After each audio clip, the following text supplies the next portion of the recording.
ला इलाहा इल्लल्लाह, अल्लाह के सिवा कोई माबूद नहीं।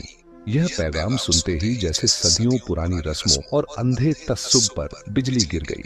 लोग जो पीढ़ियों से बुतों के आगे सजदे में झुकते थे, अचानक एक ऐसे पैगाम से दो चार हुए जिसमें साफ कहा गया, यह पत्थर है, न इबादत के लायक न मददगार। असली मददगार तो वही है जिसने इंसान को पैदा किया, जो रोजी देता है, जो मौत और जिंदगी का मालिक है। कुरैश के बड़े सरदार बेचैन हो उठे।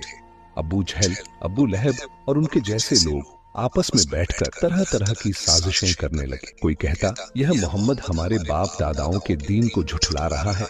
दूसरा बोलता, यह तो हमारे बुतों की तौहीन करता है।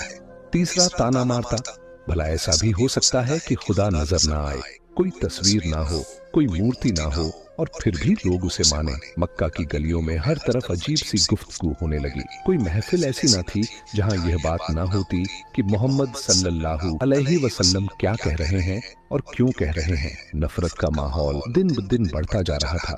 लोग ताने कसते, मजाक उड़ाते, रास्ते रोकते, मगर दूसरी तरफ कुछ दिल ऐसे भी थे जो धीरे धीरे हक की तरफ झुकने लगे।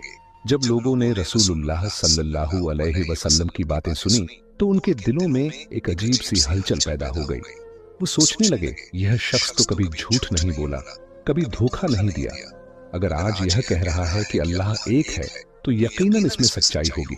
इसीलिए औरतों में सबसे पहले उम्मुल मोमिनीन हजरत खदीजा रजी अल्लाह ताला अन्हा ईमान लाई। मर्दों में सबसे पहले हजरत अब्बू बकर सिद्दीक़ा रजी अल्लाह ताला अन्हु, बच्चों में हजरत अली रजी अल्लाह ताला अन्हु, और गबलामों में सबसे पहले हजरत ज़ैद बिन हारिसा रजी अल्लाह ताला अन्हु ईमान लाए। यह शुरुआत छोटी थी, लेकिन इसमें सच्चाई की रोशनी थी। उधर मक्का के सरदारों की नफरत और सख्ती दिन ब दिन बढ़ रही थी। वो कभी बैठकर मशवरे करते, कभी नए इल्जाम गढ़ते। कोई कहता, मोहम्मद जादूगर हैं, कोई कहता, ये शायर हैं, अपनी बातों से लोगों को बुतों से हटा देते हैं। कोई कहता, इन पर किसी का असर है।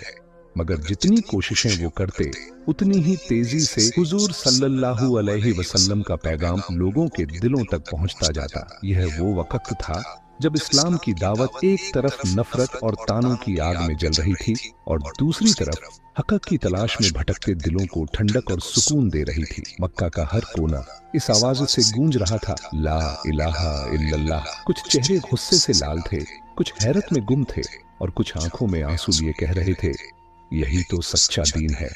लेकिन जितनी कोशिशें वो